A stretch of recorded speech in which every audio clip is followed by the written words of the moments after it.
Calculate standard gives free energy, that is delta G naught. What? Delta G naught. ठीक है, अब knots equation से या EMF of cell से ये वैल्यू कैसे कैलकुलेट होगी, स्टैंडर्ड ईएमएफ ऑफ सेल. ठीक है, तो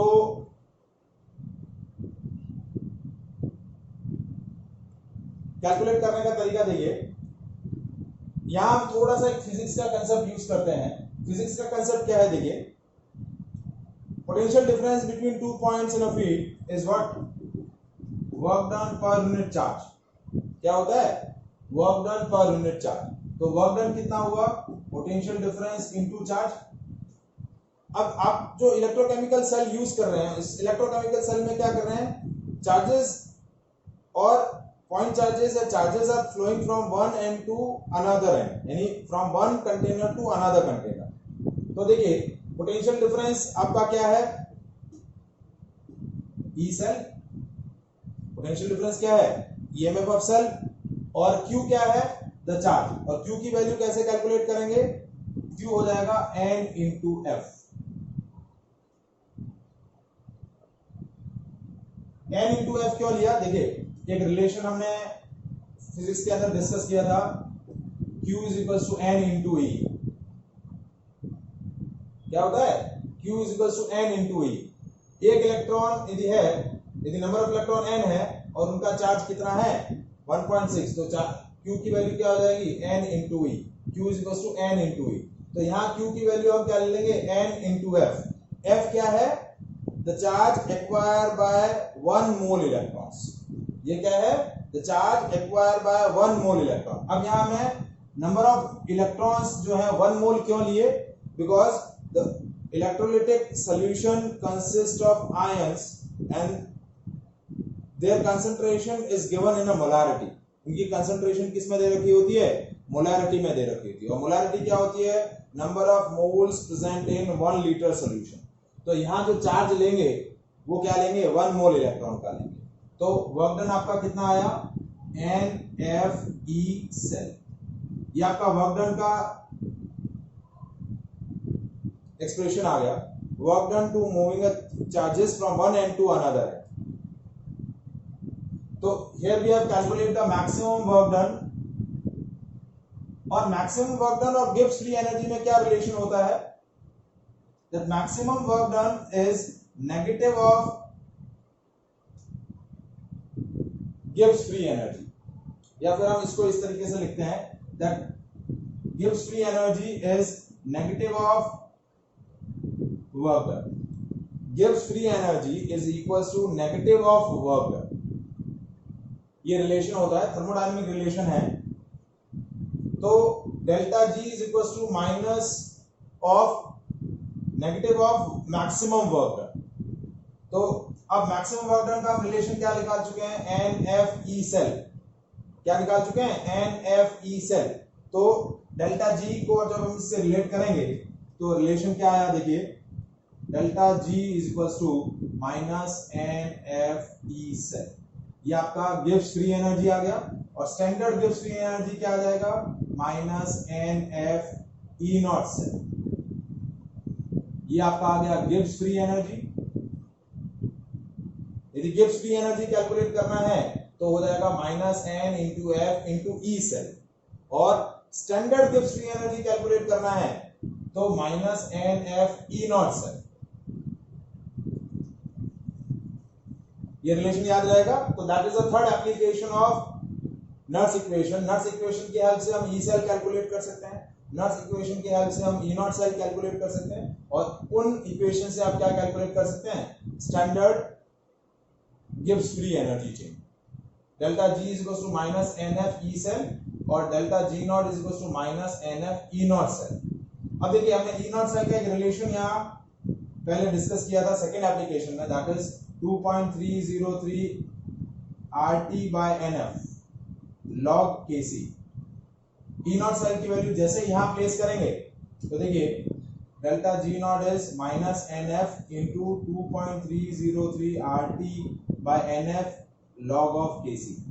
तो NF से NF कैंसिल हो गया, तो गिब्स फ्री एनर्जी चेंज का एक रिलेशन आया -2.303 RT log of Kc।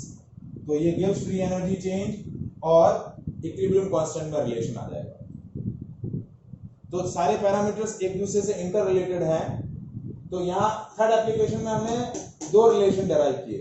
Gibbs free energy changes -NF E cell, standard Gibbs free energy changes -NF E not cell, and standard Gibbs free energy change और log equilibrium constant में relation क्या है, that standard Gibbs free energy changes -2.303 RT log Kc।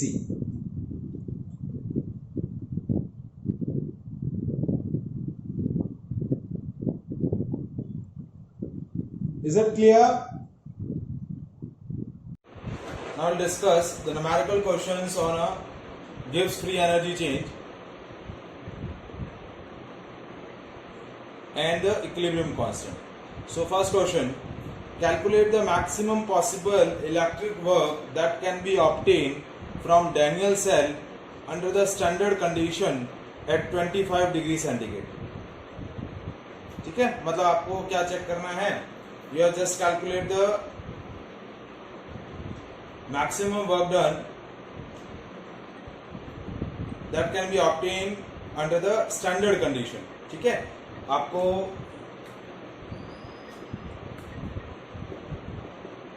Zinc electrode का electrode potential क्या दिया हुआ है, -0.76 volt, और कॉपर इलेक्ट्रोड का इलेक्ट्रोड पोटेंशियल आपको दिया हुआ है 0.34 वोल्ट। एक सेकेंड चालू रखिए। हेलो, हाँ जी, हाँ जी,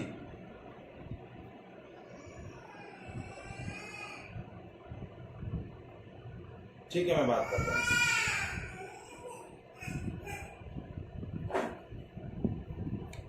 देखिए क्वेश्चन क्या है, calculate the maximum possible work that can be obtain from the Daniell cell under the standard condition at 25 degree centigrade, and the given information is standard electrode potential of zinc is given and standard electrode potential of copper is given, और आपको क्या calculate करना है, maximum work done.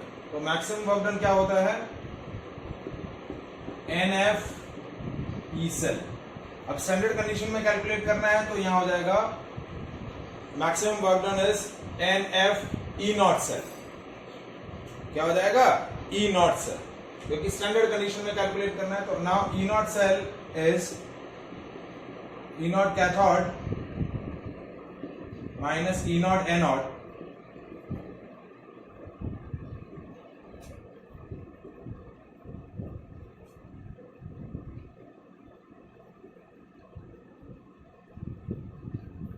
तो ये हो गया 0.34 minus -0.76, so that is 1.1 volt.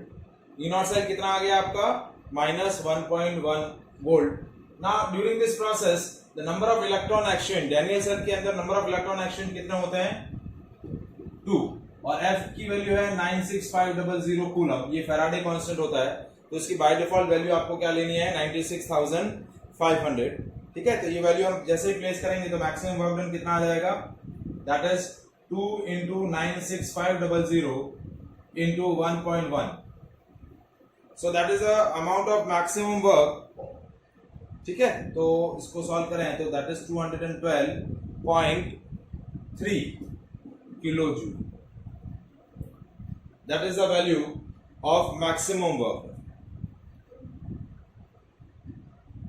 Is it clear?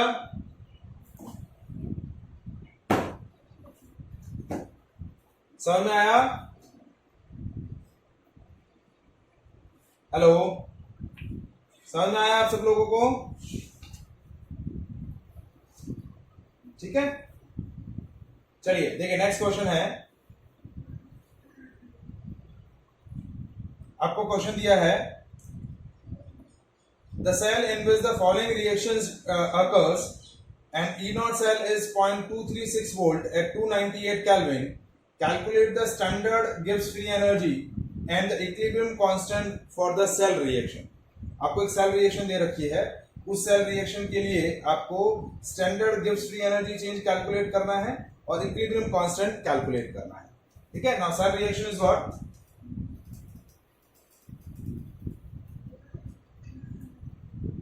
2Fe3 plus react with 2 iodide ion and converted into 2Fe2 plus and iodine molecule। और इसके लिए आपको ई नॉट सेल क्या दिया हुआ है, 0.236 वोल्ट, यानी ईएमएफ ऑफ सेल आपको standard EMF of cell given है इस प्रोसेस के लिए। पहले Gibbs free energy change check करना है और फिर इक्विलिब्रियम कांस्टेंट चेक करना है। तो कैसे चेक करेंगे, देखिए पहले सेल रिएक्शन के लिए आप number of electron exchange check कर लें, क्योंकि देखिए Gibbs free energy change, standard Gibbs free energy change क्या होता है, negative of work done, maximum work done, and that is minus NF E not cell. ये आपका standard Gibbs free energy change आ जाएगा। ठीक है, ये रिलेशन आपको यूज करना है। अब इस रिलेशन के अंदर आपके पास ई नॉट सेल ऑलरेडी गिवन है, एफ ऑलरेडी एक कांस्टेंट वैल्यू होती है वो गिवन है। ठीक है, अब एन की वैल्यू आपको पता करनी कि नंबर ऑफ इलेक्ट्रॉन कितने एक्सचेंज हुए ड्यूरिंग दिस रेडॉक्स रिएक्शन। तो कैसे कैलकुलेट करेंगे, देखिए आप सेल रिएक्शन चेक कर लें, 2Fe3 plus is converted into 2Fe2 plus by absorbing 2 electron. ये रिडक्शन हो गया आपका। ऑक्सीडेशन में क्या हो रहा है, 2 iodine molecules converted into 2 iodide ion converted into iodine molecule by losing 2 electrons। तो नंबर ऑफ इलेक्ट्रॉन कितने आपके प्रोसेस में एक्सचेंज हो रहे हैं, 2। तो n की वैल्यू 2 आ गई, f की वैल्यू है 96500 कूलम और ई नॉट सेल आपको दे रखा है दैट इज 0.236 वोल्ट। ये सारी वैल्यू जब हम प्लेस करेंगे एक्सप्रेशन के अंदर तो ये वैल्यू आपको क्या दे देगी, standard Gibbs free energy change. तो देखिए कैसे कैलकुलेट करते हैं, देखिए -2 इंटू 96500 इंटू 0.236। ठीक है, जब इस वैल्यू को आप कैलकुलेट करेंगे that value is total Gibbs free energy change in joule. Calculate करके बताइए कितना हो रहा है,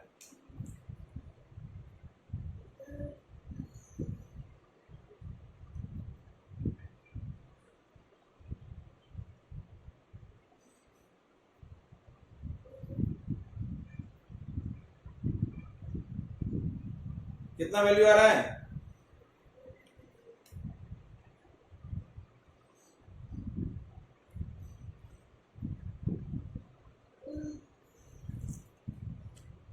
हेलो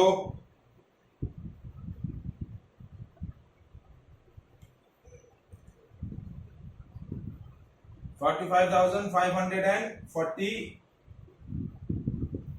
ठीक है, so that is 45.548 kilo joule. ठीक है, अब हाँ माइनस सॉरी, ठीक है माइनस, क्योंकि माइनस ऑलरेडी है। अब ये गिब्स फ्री एनर्जी चेंज जो है आपका नेगेटिव है, that means process is spontaneous. अब आपको इससे क्या कैलकुलेट करना है, इक्विलिब्रियम कांस्टेंट कैलकुलेट करना है। तो एक रिलेशन हमने और ऑलरेडी डिफाइन किया था, the relation between standard Gibbs free energy change and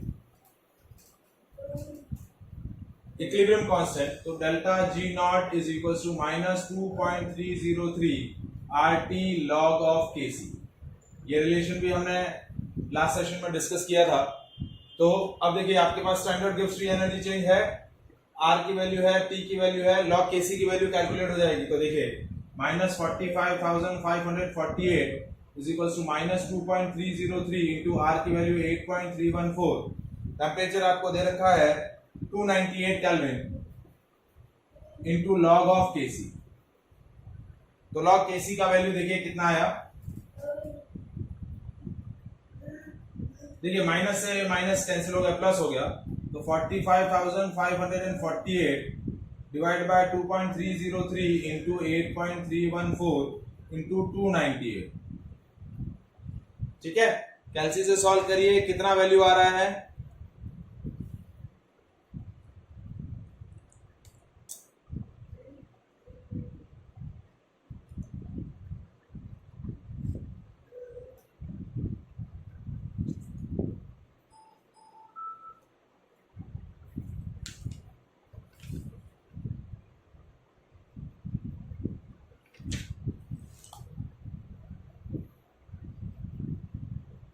कितना आया value?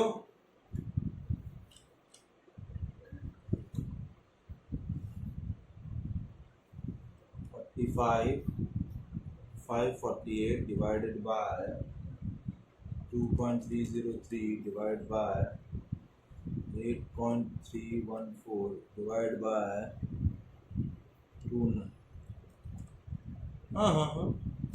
7.9826 7.9826 that is the value of log Kc. इस वैल्यू को सॉल्व करना है तो ये वैल्यू आ जाएगी 7.9826. तो अब Kc क्या आएगा? Kc is anti log of 7.9826. क्या कैलकुलेट करना है आपको? Anti log of 7.9826. तो अब एंटी लॉग वैल्यू चेक करनी है तो आपको एंटी लॉग टेबल यूज करना पड़ेगा. 0.98 के करस्पॉन्डिंग 26 चेक करना पड़ेगा. तो 0.98 के करस्पॉन्डिंग 2 है आपका 9594 और उसके करस्पॉन्डिंग 6 है आपका 13, जिसको ऐड किया 7 10 6 और 9, ये हो गया 9607. ये हो गया 9.607 इंटू 10 की power 7. That is the value of Kc. हमने एक नंबर 0.9826 के करस्पॉन्डिंग जो नंबर हमने कैलकुलेट किया वो नंबर था 9607. हमें एक ऐसा नंबर चाहिए जिसकी लॉग वैल्यू 0.9826 है, तो वो नंबर हो जाएगा 9.607 इंटू 10 की पावर 7. ये आपका क्या आ जाएगा? Kc का value. Is it clear?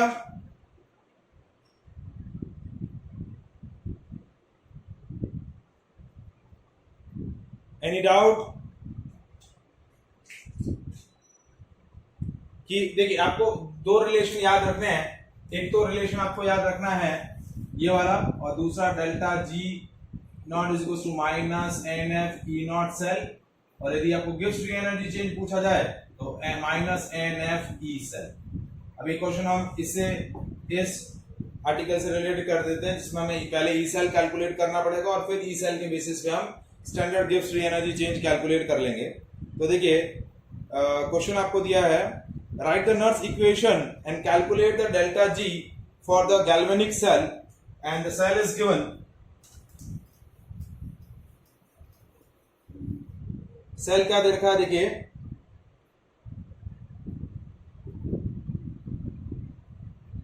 0.310 m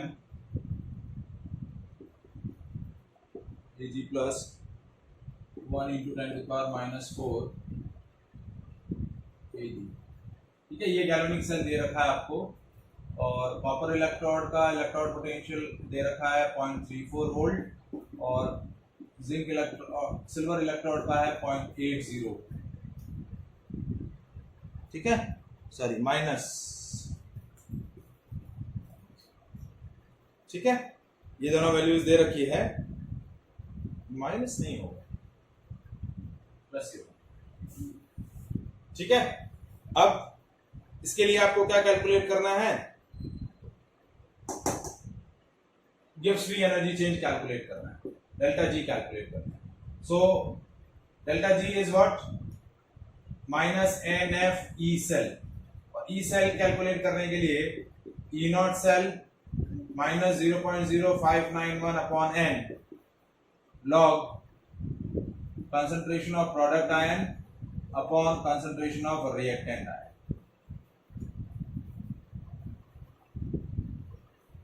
nuts equation को यूज करके पहले E सेल कैलकुलेट करेंगे, और फिर तो सबसे पहले हम कैलकुलेट करते हैं E नॉट सेल. तो E नॉट सेल हो जाएगा E नॉट कैथोड. कैथोड कौन सा है? ये कैथोड है, minus E not a not. तो 0.80 माइनस 0.34. ठीक है, तो इसका डिफरेंस आपका हो जाएगा 0.46. तो E नॉट सेल की वैल्यू आ गई 0.46. The number of electron exchange n की वैल्यू कैलकुलेट करनी है, तो n की वैल्यू कैसे कैलकुलेट करेंगे? Cu2 plus sorry copper is converted into Cu2 plus by losing 2 electron, ये एनोड पर हो जाएगा। और कैथोड पर सेल रिएक्शन क्या होगी? देखिए, silver ion accept the 2 electrons and converted into silver atoms. ये ओवरऑल सेल रिएक्शन आपकी देखिए, Cu plus 2Ag plus converted into Cu2 plus plus 2Ag, ये आपकी ओवरऑल सेल रिएक्शन हो गई। तो इससे आपको नंबर ऑफ इलेक्ट्रॉन एक्सचेंज पता चल गए, कितने हो गए? 2। नंबर ऑफ इलेक्ट्रॉन एक्सचेंज कितने हैं? 2। और प्रोडक्ट आयन और रिएक्टेंट आयन, प्रोडक्ट आयन है आपके कॉपर और रिएक्टेंट आयन है सिल्वर। तो ये सेल रिएक्शन से अब ये वैल्यू यहां प्लेस करें हम, तो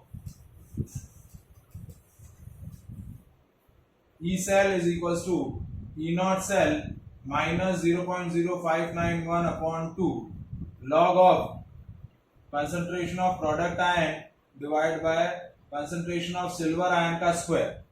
अब सिल्वर आयन का स्क्वायर क्यों लिया? क्योंकि यहाँ 2 सिल्वर आयन है, ठीक है, इसलिए स्क्वायर ले लिया, क्योंकि इनका स्टोइकियोमेट्रिक कोएफिशिएंट 2 है। तो देखिए ये हो गया 0.46 minus 0.0591 upon 2 log. Copper ion की कंसंट्रेशन है 0.310 और सिल्वर आयन की है 10⁻⁻⁴ का स्क्वायर।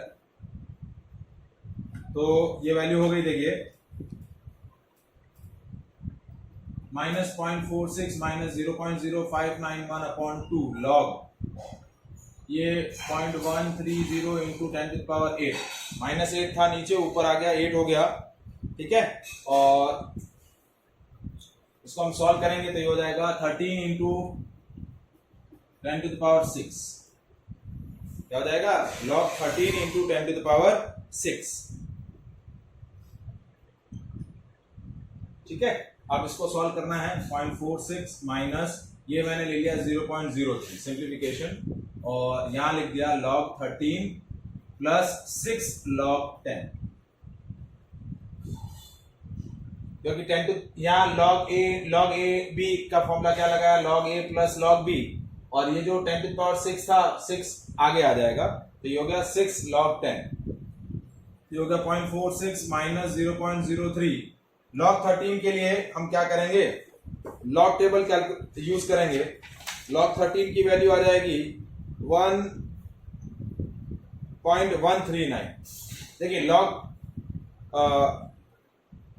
13 का कैरेक्टरिस्टिक तो हो जाएगा 1 पॉइंट और 20 सा हो जाएगा 1139। ये log टेबल से आपको कैलकुलेट करना पड़ेगा, और प्लस 6, ये हो गया 0.46 माइनस 0.03 और ये हो गया 7.1139। जब आप इसको मल्टीप्लाई करेंगे और सब्ट्रैक्ट करेंगे तो देखिए क्या आ रहा है answer.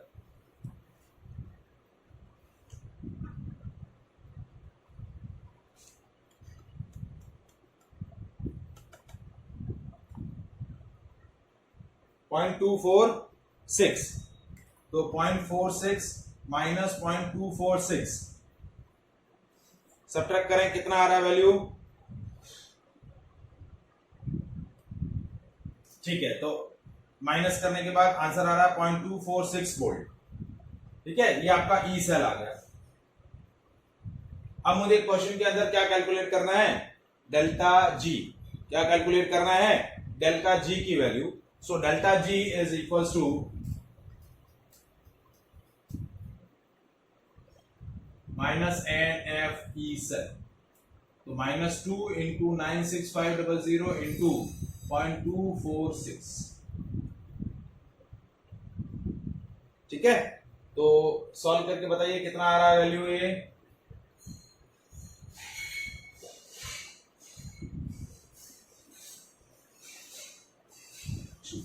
So that is your Gibbs free energy, minus 47,478. Is it clear? That is the third application of Nernst equation. Calculate the Gibbs free energy change and equilibrium constant. Any doubt? वंदन,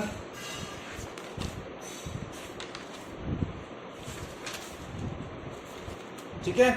now we'll discuss a fourth application of the Nernst equation, that is calculate the EMF of concentration cell.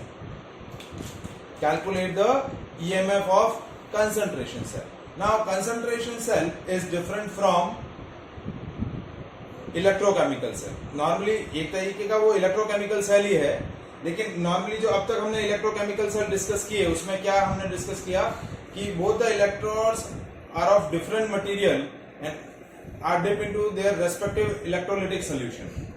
जबकि concentration cell में क्या होता है, जो दोनों electrode होते हैं वो सेम मटेरियल के होते हैं और they are dip into the same electrolytic solution but having different concentration.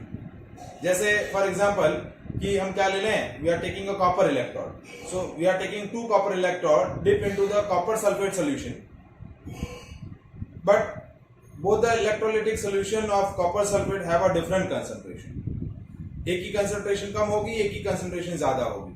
तो कंसंट्रेशन किसकी ज्यादा होगी, जो इलेक्ट्रोड आपका कैथोड है, मतलब जो आपका राइट हैंड साइड में है उसकी कंसंट्रेशन ज्यादा रहेगी, और जो लेफ्ट हैंड साइड में जो एनोड की तरह वर्क कर रहा है उसकी कंसंट्रेशन कम रहेगी. तो that is the difference between electrochemical cell and concentration cell. So concentration cell क्या है, फोर्थ एप्लीकेशन है ईएमएफ ऑफ कंसंट्रेशन सेल. तो ये दो आपके इलेक्ट्रोलाइटिक सॉल्यूशन, ठीक है, सेम मटेरियल के, जैसा मैंने एग्जांपल बताया, तो ये आपका कॉपर सल्फेट सॉल्यूशन है ऑफ कंसंट्रेशन C1 और this is also copper sulfate solution of concentration C2, और these are 2 copper electrode. ये आपका एनोड है और ये कैथोड, और इन दोनों के बीच में ये आपका सॉल्ट ब्रिज. कंडीशन क्या है, concentration of value of C2 is more than C1. जो कैथोड इलेक्ट्रोड है उसका जो इलेक्ट्रोलाइटिक सॉल्यूशन है उसकी कंसंट्रेशन क्या होगी, एनोड के इलेक्ट्रोलाइटिक सॉल्यूशन की कंसंट्रेशन से ज्यादा रहेगी. C2 is more than C1. अब जैसे हमें राइट इलेक्ट्रोड की इलेक्ट्रोड पोटेंशियल वैल्यू कैलकुलेट करनी है by using the Nernst equation, तो कैसे कैलकुलेट करेंगे, E copper is equal to E naught Cu2 plus Cu plus log 0.0591 upon 2 log of C2. क्या हो जाएगा, लॉग ऑफ C2. और जब हमें ये दोनों सेम है ना, तो यहाँ ये राइट लिख दिया, ये लेफ्ट लिख दिया. E naught Cu2 plus Cu plus 0.0591 upon 2 log of C1. अब हमें ई सेल कैलकुलेट करना है, तो ई सेल क्या होगा, E R minus E L. तो ई सेल कैलकुलेट किया, E cell is equal to E R minus E L. तो आपका इन दोनों को सब्ट्रैक्ट किया तो ये वाला पार्ट तो इक्वल है, तो कैंसिल हो जाएगा, क्योंकि दोनों इलेक्ट्रोड सेम मटेरियल के हैं तो उनके स्टैंडर्ड इलेक्ट्रोड पोटेंशियल सेम होंगे. और क्या बच जाएगा आपका 0.0591 upon 2 log C2 minus log C1. तो इसको लिख देंगे log C2 बाय C1. तो ये हो जाएगा 0.0591 upon 2 log C2 by C1. That we have written, this value is for this copper concentrated cell. ठीक है, और इन जनरल लिखना है तो E सेल क्या हो जाएगा 0.0591 upon n log C2 by C1. That will be the value of EMF of concentrated cell. ये क्या हो जाएगा, that is the value of EMF of concentrated cell, 0.0591 upon n log C2 by C1. That is the fourth application of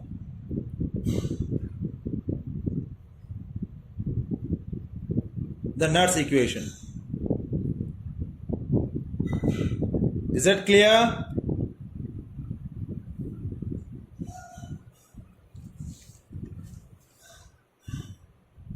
Any doubt?